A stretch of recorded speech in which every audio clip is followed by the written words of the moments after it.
Going to greetings in the morning is easy, but our relationships, even with our neighbors, must not be limited to just greetings, knowing each other's faces, and knowing each other's fathers. When we look deeply from the standpoint of God's will, relationships hold great significance, yet the reality is that we do not treat relationships with much importance. Prayer of Hak Ja Han Moon at Goree Island, January 20th, 2018. Christianity did not know your deep will or Jesus' essence, and they left a sorrowful history here in Africa and on Goree Island. Where did Jesus' love of love your neighbor as yourself go? How could they treat people in this way because of differences in skin color? Please remember the people of Africa who have endured and waited for more than 500 sorrowful years. I liberate the sorrowful spirits of Goree Island so that Africa can become an Africa that can realize the dream of one human family centered on Heavenly Parent and become the light and lamp of the world. Let us cooperate enthusiastically to achieve a world of no more conflict, suffering, or war, one world of complete harmony and unification centered on our Heavenly God. Matthew 22, verses 37 to 40. Jesus said unto him, Thou shalt love the Lord thy God with all thy heart, and with all thy soul, and all thy mind. This is the first and great commandment. And the second is like unto it, Thou shalt love thy neighbor as thyself. On these two commandments hang all the laws and prophets. Adieu. We had a small gathering this year of 19 people at my sister's house. Usually it's about 24, 25 or more. And the table goes from the dining room into the living room, and then it turns to go through the living room to the other end. But we just went up the dining room to the living room this time. So that was a small gathering. Thanksgiving is a great time. It's a great time to gather friends and family and to have a great feast. Usually in our house, our tradition is that everybody gets an assignment, and you either bring something, or you cook something, or you do something. So if you haven't been asked to, cook some food or bring a dessert, something baked, then you come and you set up, or you could do the cleanup. So everybody's a part of it somehow, and we create the meal together, and then we sit down by the table and we have that very important activity of eating. But it is not just physical eating. It's also a sharing, a catching up with one another, because we haven't been together for a while, and we'll just kind of catch up with where everybody in the family is to create that oneness. This is called relating, isn't it? Loving one another. So last week, Pastor Manoj, by the way, it's a short sermon. Is that good? Yes. Who likes a short sermon? I like a short sermon. So last week, Pastor Manoj titled his sermon, Dream of God, The Dream of God. And I like that title, and I thought, I want to speak on that topic also, sort of Dream of God Part 2. And Pastor Manoj emphasized, of course, he talked about going to the dentist, didn't he, and brushing your teeth, making a good habit. But actually, he emphasized in his sermon about creating spiritual habits. For example, reading Hunduke, or praying, or just caring for one another. He talked about how we don't need to just increase our spiritual practices when we're preparing for an event or preparing for a rally or something like that. But these are practices that we need to develop in order to create them into spiritual habits. So I wanted to take that idea and emphasize the development of life habits, in particular the habits that have to do with making relationships. That is, in other words, loving our neighbor. So we read in the Hunduke this morning, actually, 3 passages about loving our neighbor. One was from our true Father, who talked about the importance of relationships, how we tend to have lost our interest in relationships, or we're not as, we haven't put the importance on relationships that we should. And then our True Mother talked about how, especially in Africa, that when Africa was Christianized, people really neglected to really give the message of loving one's neighbor. The essence of Jesus is loving one's neighbor, and that didn't get passed on as much as many other things, and so much was misused in Africa. And then we read the Bible quote that comes from when Jesus talks about the great commandment to love God with all your heart and all your soul, and to love your neighbor as yourself. So, that these are the two things that the law and the prophets are based on. So each time it's commissioning us to love our neighbors. As I watched Peace TV last night when it came out on the internet, I was looking at all the activities that were involved in around the world. And I'm so inspired by the many blessings that are happening, many rallies, youth and family activities. There's ACLC, there's Tongil Mudo, there's Women's Federation, all kinds of activities going around the world. But these are like really exciting events, but I just don't want to forget the fact that all of those events are based on individual, personal relationships. They are the beginning, the relationships of love. That is, it's all based on loving our neighbor. So the title of my sermon this morning is The Dream of God, Part 2, Loving Our Neighbor. And I wanted to begin with reading a particular passage from a magazine. It says, "Imagine a condition that makes a person irritable, depressed, and self-centered. Imagine, too, that in industrialized countries around the world, a third of all people are affected by this condition, with one person in 12 affected severely, and that these proportions are increasing daily.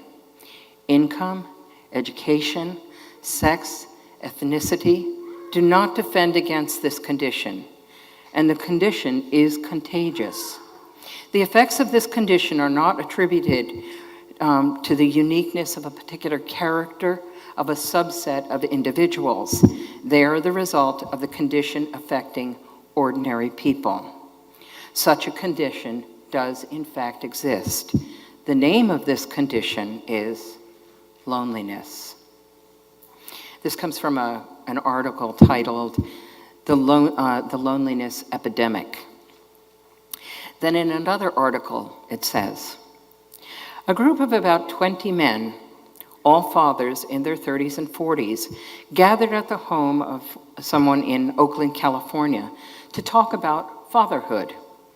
Alarmingly, when asked how many of them had real friends, confidants with whom that they can share and talk honestly and vulnerably about life on a regular basis, through good times and through bad, only 2 raised their hands.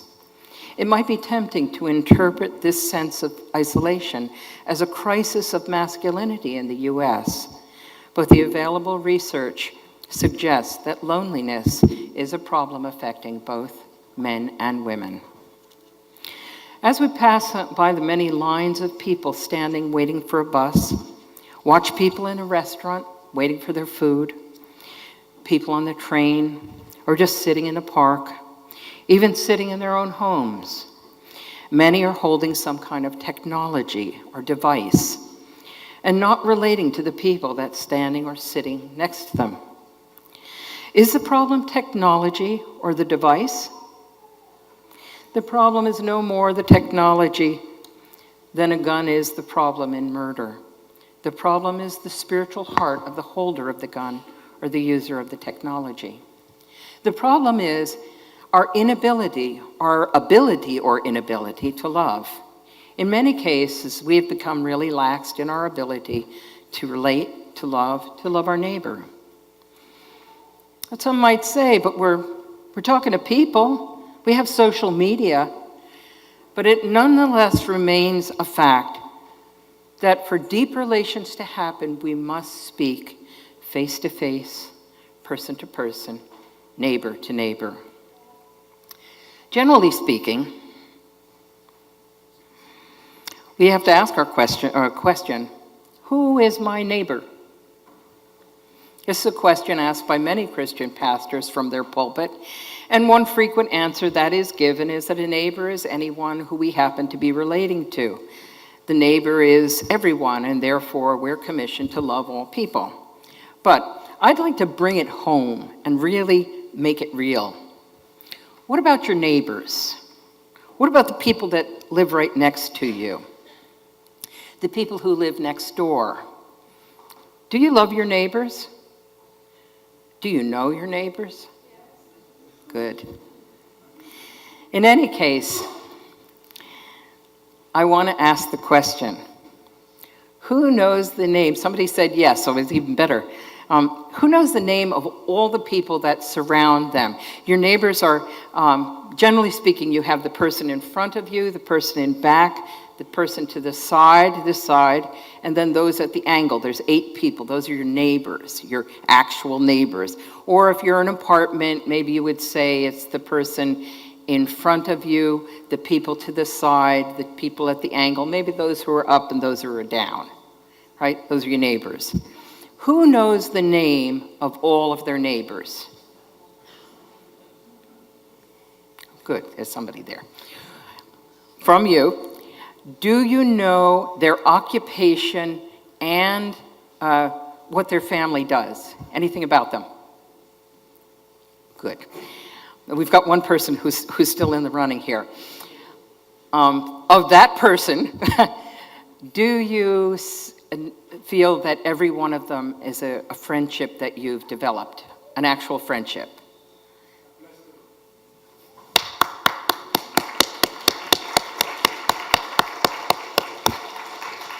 And you feel that you have a relationship or you're developing a relationship? Yes. Okay, that's good. It's good. I don't mean to judge anybody, actually, in saying that, because in fact, I don't know all of my neighbors. I know some of them, I know something about them. I don't have a deep relationship with any of them, but in realizing that, I realized that I must do something about that. In 1979, my seminary class was sent to London, England, to pioneer home church. And then in 1980, we had the home church movement right here in the United States. And right now, we don't hear so much about home church. Actually, it's more about tribal Messiah. But regardless of what name you call it, it's the effort to bring God into myself and into my family and make God's presence in my community, in my town, in my state, in my nation, and allow God to have a presence in the world. That we all know that diagram, right? The diagram that puts me in the center. And then this is the formula for the dream of God to expand and become a reality. It starts with me at the center. Building God's dream of peace starts with me. But it mustn't stop there. Peace starts with me. Then it expresses itself through our family and should go out to the family, to the town, to the nation, and to the world. Recently, I read an article titled Gathering Neighbors Around the Table by Sarah Harmier. In this particular article, the woman, Sarah, talks about how she moved to a new state. She moved to Texas. She moved to Texas, and she was trying to figure out how to get to know people and start to develop a kind of ministry of sorts. And then after a lot of consideration, she asked her father to make a table that sat 20 people. And then she sent an invitation to all her neighbors and invited them to a potluck. And she prepared the table, she prepared the 20 seats, hoping that she could fill the 20 seats. 91 people came to the potluck. So evidently, her desire to know her neighbors was also the desire of her neighbors to know one another. People were longing to know one another. As a result of that activity, she went on to create a movement called the Neighbors Table. Actually, you could Google it, and she has a whole website. Actually, she's selling tables too, 20-seat tables. Anyway, but she's encouraging a movement of neighbors to invite neighbors for potluck and to begin to get to know one another. Neighbors Table is referred to as a love mission. And then comes the important question: what should motivate neighboring? Sarah actually answers it with that mission statement. It is a mission of love. The motivation of neighboring must be love. If there's an ulterior motive to neighboring, to making a friendship, then that relationship will not last. The ultimate motive must be love. If the motivation is not genuine, if it's just someone selling an idea, then it could become just as meaningful as a robocall. So then, where am I coming from? Why am I even thinking about these things? It's become so strong in my mind to think about this idea of neighboring and developing, deeper relationships with the people around me. Well, you see, recently on the foundation of the peace activities that we've been doing in my town in Nutley, New Jersey, with the sawdust carpet, which we did 3 years ago, and the carpet that we did at the UN last year, Nutley applied to become an international city of peace. I think I mentioned this the last time I spoke about the International Cities of Peace. This is a network of cities that have decided to make peace the agenda of their town. We're doing it also in Honduras. So a committee of 5 women in Nutley, one from the town hall, one from the Clergy Association, one from Family Services, one from the high school, and myself, created a committee to apply to become a city of peace. The requirements for that included, first, we had to pass a resolution that would be signed by the mayor and the town commissioners to declare Nutley as a city of peace, which they did. It's signed by everybody. Next, we had to write a letter of intent to the group of International Cities of Peace, which we did. And then we had to sit together and create a vision, also a statement of purpose, a mission statement, and also declare our goals on what we were going to do. And then we submit our history on peacemaking, which included those 2 carpets that we did. And then we had to wait after everything was submitted. And October 31st, 2018, Nutley, New Jersey got accepted as the 223rd International City of Peace worldwide.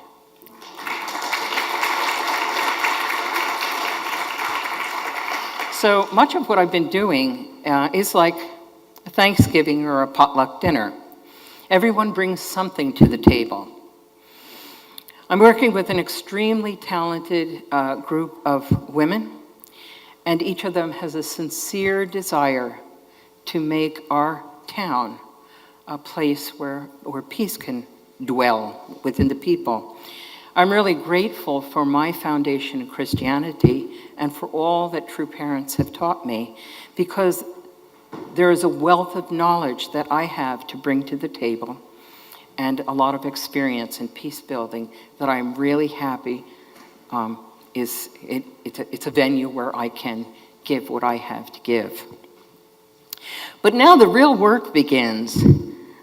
We need to discover ways to truly integrate peace agenda into our town's governance, into our school, into all areas of our community. Our small group of 5 ladies meet weekly or bi-monthly to discuss how to realize peace in our community. So I have to really be thinking seriously, not fluff talk or anything like that. We need to find the way to truly bring peace into to town, to teach that substantially. We need to find the way to make Nutley a peaceful town in reality. And the one thing that comes into my mind is the necessity to eliminate fear and to create trust amongst people. In order to do that, you have to have a relationship with the people. And that brought me to the question of the importance of knowing our neighbors and really, really working in that direction. To make God's dream a reality, we can't simply work on campaigns. We must keep the momentum of the campaign, the seriousness of the campaign. The campaign helps us, as Pastor Manoj pointed out last week, it helps us to make the conditions and make to start to practice the things that we need to. But we can't let that practice just fade. It must become our habits. It must become our daily habit. And then it becomes our daily life, that we become people who love all people. And we substantially bring love and peace to the people that we're meeting. I'm going to end with a quote from our true Father. The power to bind the world together and bring unity does not reside in a military mindset that lies behind nuclear weapons, but in true love. Each nation has its cultural background and political boundaries, and true love is the only power capable of transcending these. The difficult problems humanity faces can be solved only through the perfection of true love. You must seek after true love. You must make true love your own. You must witness the perfection of true love in your own life. Please never forget that you are to spend the remainder of your life on earth nurturing this seed so that it will blossom and it will bear fruit. That is from Sun Myung Moon, August 21st, 2004. As we set out into this next week, let's think about this Thanksgiving table. Let's bring what we have to the table and make an effort to find out what the other people around us have to offer, and appreciate them for whatever it is that they have. According to statistics, we are becoming a nation of lonely people. Our neighbors want to meet us as much as we want to meet them. All neighbors are strangers in the beginning. But after you begin to relate with one another, they become your acquaintance. And if you continue in that relation with those acquaintances, those people will become your friends. This is all a process. So this week, let's begin at least to learn the name of one neighbor. And if you already know your neighbors' names, try to get to know a little bit more about them. And if you know already a lot about them, deepen your relationship yet and really begin to learn to make a relationship of love with them. No matter how we look at it, no matter how much effort we make, if we have not learned to love one another, we will not advance the effort to see God's dream made into a reality. We must learn first to love our neighbors. Thank you very much.